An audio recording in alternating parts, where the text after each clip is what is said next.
Hola, ¿cómo están? Nos encontramos nuevamente para revisar los mercados y esta visión semanal que hacemos continuamente, revisando lo que pasa con los multifondos, con las bolsas, con el cobre y el dólar, y además siempre dar algún consejo, alguna sugerencia de qué es lo que podemos esperar de cara al futuro. Y esta última semana estuvo muy movida, con mucha información y con movimientos bien significativos en los mercados. Y para comenzar ya rápidamente a revisar lo que ocurrió la última semana, tenemos que el multifondo A cayó aproximadamente un 3,5%, una caída bien importante, y eso prácticamente elimina por completo las rentabilidades cuantiosas que se habían conseguido en octubre.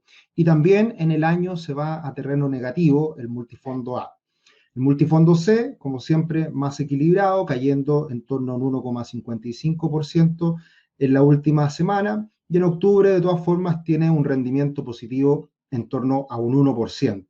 Y el multifondo E, muy calmado, muy tranquilo, sin grandes movimientos, prácticamente en cero la última semana, y en el mes de octubre también cerrando con una rentabilidad cercana al 1%. Por lo tanto, vemos un claro impacto en el multifondo A, el más riesgoso, que es significativo, es relevante, y lo podemos ver en esta gráfica que hemos estado monitoreando en las últimas semanas desde los máximos históricos alcanzados por el multifondo C y E a fines del mes de agosto. Y ahí hemos visto cómo el multifondo A se ha recuperado fuertemente y ahora cayendo a una pérdida precisamente en estos últimos ya cerca de 2 meses, ha caído un 2,6% en este tiempo. El multifondo E todavía con una caída del 2% y prácticamente los tres multifondos se mantienen con pérdidas en esa magnitud. ¿Qué pasó en la última semana? ¿Por qué tanto impacto? Bien, yo atribuyo mayoritariamente, o sea, sin duda, la caída de las bolsas en la última semana ha sido significativa, en eso nos vamos a concentrar rápidamente, pero creo que en esta oportunidad, además de la caída de las bolsas, ha sido muy importante la estabilidad y también caídas puntuales del dólar, que no ha permitido compensar la caída de los mercados internacionales. Y por ese motivo es que la caída fue relevante, fue significativa. Y por eso también insistir en el punto en que uno tiene que definir muy bien cuál es su perfil de riesgo y con qué multifondo se siente cómodo. Generalmente la recomendación es a largo plazo, mayor riesgo, y por lo tanto uno podría perfectamente eh, encontrarse en un multifondo A, B, por mucho tiempo, porque obviamente la estadística nos dice que en el largo plazo estos multifondos van a rentar más, pero también hay que tener en cuenta cuál es nuestro perfil de riesgo y si nos sentimos cómodos asumiendo esos niveles de riesgo. Muchas veces cuando vienen estas caídas en los mercados, vienen las quejas y que los multifondos más riesgosos pierden dinero, y eso no es así. Es netamente que tienen mayores fluctuaciones en el corto plazo, lo podemos ver claramente reflejado en este gráfico, pero en el largo plazo tienden a tener mejor comportamiento. Eso es lo que uno tiene que evaluar y más aún cuando uno está haciendo una inversión de más corto plazo, por ejemplo, en la cuenta 2 de la AFP, que muchas personas la utilizan como medio de ahorro e inversión y que estas fluctuaciones son parte de los movimientos que tienen los mercados. Lo que vamos a hacer ahora es explicar un poquito por qué tuvimos esta caída la última semana, pero esto es algo absolutamente normal, con lo cual tenemos que aprender a convivir precisamente con estos comportamientos que muchas veces son fluctuantes de los multifondos más riesgosos. Como siempre, los dejamos cordialmente invitados a nuestro canal en YouTube, más educación financiera, más finanzas personales, aprender de estos conceptos que son tan importantes. Y por supuesto también nos pueden seguir en otras redes sociales como Instagram o Twitter, en el mío personal, @esetricio, o el de nuestra empresa Rubix CL. Así que cordialmente invitados para que nos sigan, para que compartan esta información que creemos es tan valiosa, tan importante, y espero que ustedes también lo crean de esa manera. Insistimos en nuestro agradecimiento. Cada semana se suma más gente que nos sigue y que está viendo nuestros videos y que estamos muy contentos de poder aportar con este granito de arena. Bien, para comenzar el análisis de lo que fue la última semana, sin duda dejamos ahí la semana anterior nuestras perspectivas respecto a este plebiscito. Nos sorprendió, la verdad que la prueba ganó de una manera impresionante, cercana al 80%, el rechazo muy poquito, y eso da cuenta de que la gran mayoría de la gente en Chile quiere cambios importantes, quiere mayor igualdad y quiere también mayor justicia. Creo que eso es muy importante. Y otra cosa que queda de manifiesto es que la clase política está viviendo su peor momento en Chile, así lo ha dado cuenta también este plebiscito, y que incluso la convención constitucional que elimina al Congreso de esta nueva constitución, ganó con un poquito más de margen, dejando de un lado a los políticos. Entonces, hoy día, escuchar a muchos políticos que se atribuyan el ganar este plebiscito, la verdad que lo veo un poquito pasado por la punta, un poquito no cuadra mucho con lo que estamos viviendo hoy en día en nuestro país. Yo creo que se deben hacer cambios importantes y hay que tener también en cuenta acá todo lo que viene de cara al futuro de cómo se va a dar esta convención constitucional. Ahora viene lo realmente importante, ahora vamos a ver por quién votar, quiénes van a ser esos constituyentes que van a crear esta nueva constitución. Muy importante, el comportamiento de los mercados. Muchos tenían temor de que el dólar pudiera subir por este apruebo, y la verdad que no, el dólar, muy por el contrario, en vez de subir, cayó. Vamos a ver después por qué, pero el dólar se mantuvo muy estable y la bolsa cayó, la bolsa chilena cayó de manera importante, cerca de un 7%, pero muy en línea con lo que también pasó en los mercados internacionales. Así que creo que este plebiscito estaba bastante internalizado en los mercados y no veo grandes cambios a partir del plebiscito, no así con lo que se vio en la semana, que vamos a hablar más adelante cuando nos concentremos precisamente en el dólar. Bien, los mercados muy afectados, ahí está como siempre el oso que ataca al mercado hacia abajo y le impregna ahí una trayectoria, un impulso bajista a las bolsas, muy afectado por todo este repunte que hemos visto en los casos de coronavirus en el mundo, particularmente en Europa, también en Estados Unidos, y que todavía esto genera incertidumbre, genera temor. Yo creo que es una razón, sin duda, que está afectando a los mercados, pero hay otras también. Y lo podemos ver hoy día como el pool de aspectos negativos para las bolsas en el corto plazo fueron este aumento de los casos de coronavirus y cierre de países europeos por un buen tiempo. Lo ha sido Francia primero, España en gran medida también, ahora se suma Inglaterra. La verdad que gran parte de la zona euro está cerrando sus economías nuevamente, no de una manera tan radical como fue en marzo-abril, pero de todas formas con cierres importantes que van a afectar a su economía y que eso está teniendo impacto en los mercados. Incertidumbre previa a las elecciones. Vamos a tener esta semana sin duda la gran noticia, quién va a ganar la elección de Estados Unidos el día martes, y también algunas entregas de resultados decepcionantes por las grandes tecnológicas de Estados Unidos. Todo este pool se suma y genera esta presión a la baja de los mercados, que es muy probable que inicie esta próxima semana también con pérdidas, porque ya lo demuestran así los primeros anticipos que dan cuenta de que que el Reino Unido esté también cerrándose su economía también le va a afectar a los mercados en el inicio de la semana. Tenemos acá el aumento de casos de coronavirus en Estados Unidos. Lo que hemos insistido en el último tiempo es que las muertes son menores hoy en día, eso es un aspecto importante, se está lidiando de mejor manera con el coronavirus, pero en la medida que las economías se cierren, va a haber impacto negativo en la economía y obviamente también en las bolsas. Así que eso hay que mirarlo con detención. Estados Unidos un poco mejor en este contexto porque Donald Trump ha dicho abiertamente que no va a cerrar la economía de una manera drástica como lo fue en meses anteriores. Acá tenemos los casos de Francia, que es impresionante cómo han aumentado, o sea, más de 40.000 casos cuando en el peor momento de marzo fueron aproximadamente 4.000, 5.000 casos diarios los máximos. Entonces, ahora tenemos mucho más casos, se está testeando más, pero también las muertes son menores. Así que esas son las cosas que hoy día hay que ponderar y poner sobre la balanza.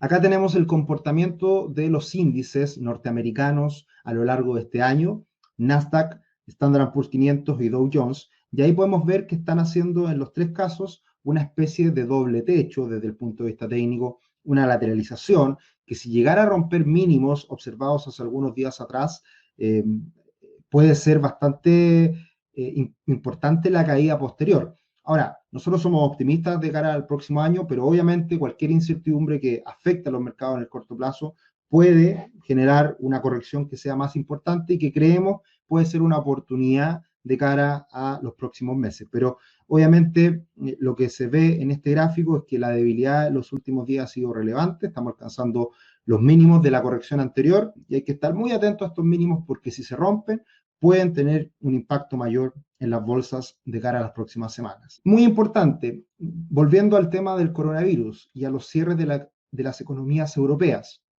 Acá podemos ver el gráfico del Standard & Poor's 500 que está más arriba, del SPY, del ETF que replica el Standard & Poor's 500, y luego tenemos al ETF que agrupa a las principales acciones de Europa. Y podemos ver que en el último tramo, las acciones europeas, como ha sido la tónica en la última década, lo ha pasado peor que las acciones norteamericanas. Y eso es directamente proporcional al impacto que está teniendo el coronavirus en la economía europea y en los cierres precisamente de varios países. Entonces, eso es muy importante y eso hay que estarlo mirando con detención para ver si es que Estados Unidos en un futuro se sumara a esta ola de cierres de las economías o Europa comienza a recuperarse conviviendo con esta situación difícil que estamos viviendo a partir del coronavirus. Así que este es un gráfico importante a tener en cuenta de cómo Europa lo ha pasado peor en las últimas semanas, precisamente por el aumento de casos de coronavirus. Y acá vemos el tablero de las acciones norteamericanas y podemos ver que es un mar absolutamente rojo, sangre pura en todas las acciones que se han caído de manera muy importante y destaca obviamente las grandes tecnológicas. Microsoft caídas sobre el 6%, Apple 5%, Facebook más de un 7% y Amazon en torno a un 5%. Muchas empresas igual entregaron resultados muy buenos, o sea, Amazon es impresionante cómo siguen creciendo las ventas, pero obviamente si el mercado lo está pasando mal y las expectativas eran muy optimistas, obviamente que puede caer esta empresa sin lugar a dudas. Y así hay muchas empresas que se han caído de manera importante en la última semana, algunas más contagiadas por el mercado y otras por entrega de resultados que fueron decepcionantes.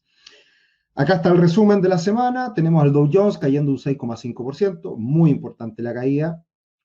Y ahí es cuando uno se da cuenta del impacto que tiene, por ejemplo, la caída de los mercados respecto a un multifondo A, que el multifondo A cae en la última semana en torno a un 3%.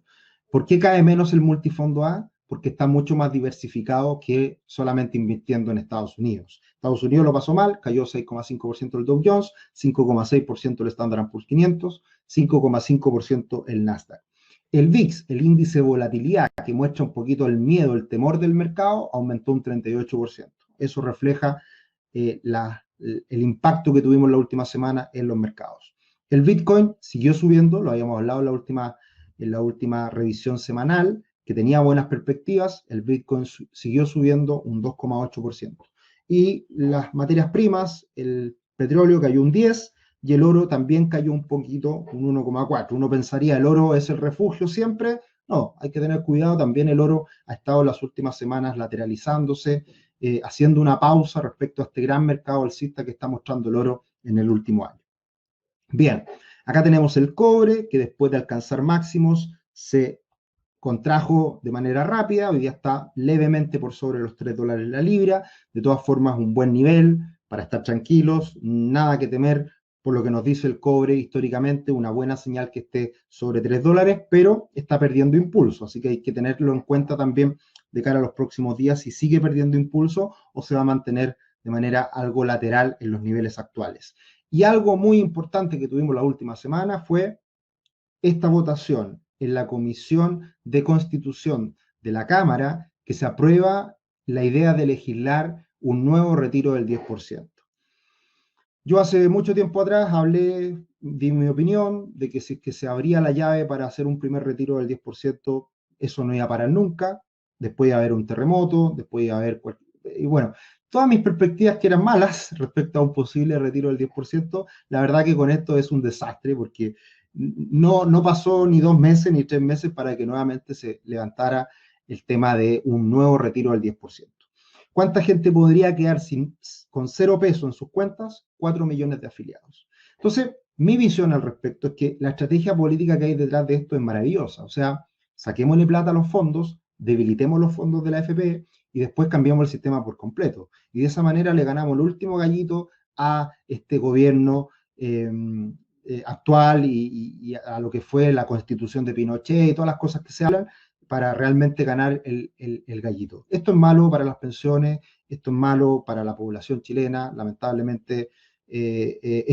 Si nos consumimos estos ahorros, en el futuro se van a transformar en más gasto fiscal. Por lo tanto, por donde se le mire es algo negativo.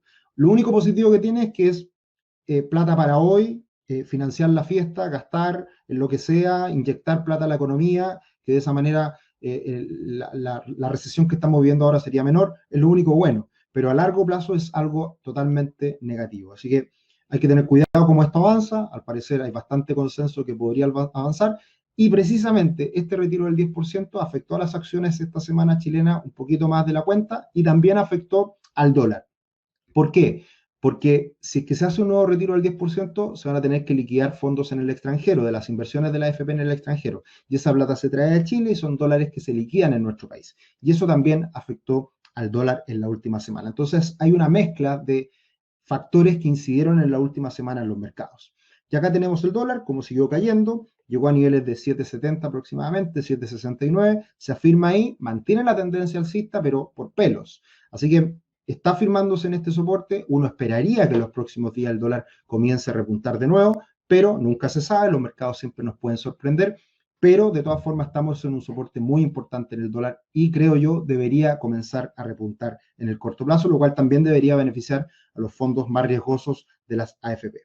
¿Qué podemos esperar de cara a los próximos días? Este es un gráfico que me pareció interesante de cómo ha cambiado el mundo este año. Acá tenemos a las principales empresas tecnológicas del Dow Jones. Tenemos a Apple, a Salesforce, Microsoft, Home Depot, Nike, que son las empresas que han rentado más este año, principalmente empresas tecnológicas. Y las peores, Boeing, ligada al sector de las aerolíneas, Walgreens, Chevron y JP Morgan. Allí tenemos tres sectores que se han visto afectados este año: sector financiero, sector energía, ligado al petróleo, y las aerolíneas.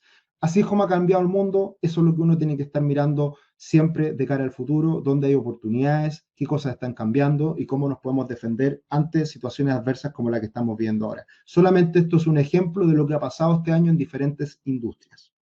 Bien, y aterrizamos nuevamente en Chile, en donde podemos ver este gráfico maravilloso que ya se los he comentado en otras ocasiones, la relación bolsa-libro de la bolsa chilena, la relación que existe entre el precio de las acciones que se cotizan en bolsa y el valor patrimonial de las empresas. Y esto está cercano a 1, cuando en promedio habitualmente es en torno a 2, y cuando tenemos una bolsa pujante, alcista, más cercano a 3.